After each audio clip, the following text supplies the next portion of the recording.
MAZ News at 6 starts now. A bond monitoring service, SuperCom, is now officially banned from monitoring suspects in Macon-Bibb County. Good evening. Thanks for joining us. I'm Lori Johnson. Macon's Chief Superior Judge Howard Sims made the announcement in a hearing to revoke bond for 8 suspects.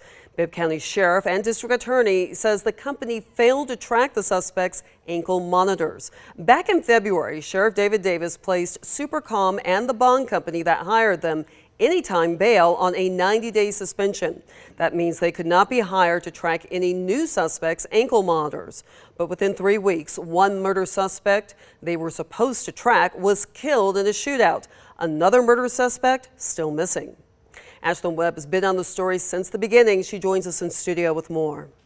Yes, Lori, Sheriff Davis says the final straw for county officials was when he heard our interview with the man who ran that monitoring service, SuperCom. As we told you last Wednesday, he told us he couldn't define house arrest and didn't realize it meant 24/7 supervision. Now, Chief Judge Howard Sims and Sheriff David Davis say as long as they're in office, this monitoring service won't be allowed to track suspects. That's after authorities say SuperCom, also known as Eagle Monitoring Services, LLC, failed to monitor 8 suspects. They're all accused of violent crimes. I spoke to the mother of homicide victim Kenneth Campbell today. She says it wasn't until our story last night that she learned her son's alleged killer was walking the streets and not being tracked.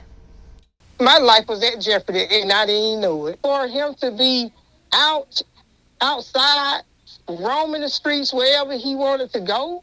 Felicia Harden says she thought one of her son's alleged killers was on house arrest. A judge granted Jacqueline Fryer a $30,000 bond in November. He bailed out the next month.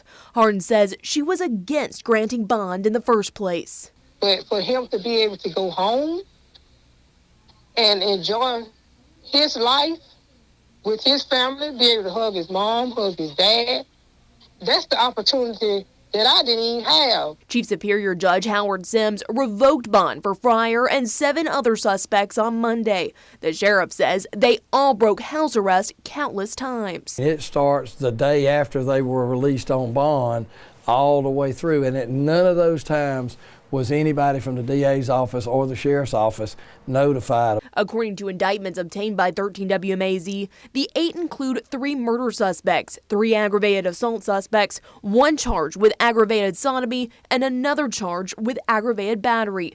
Tuesday, the Bibb County Jail website says all 8 are in custody, but the sheriff says that will soon change. How soon can these people bail out again?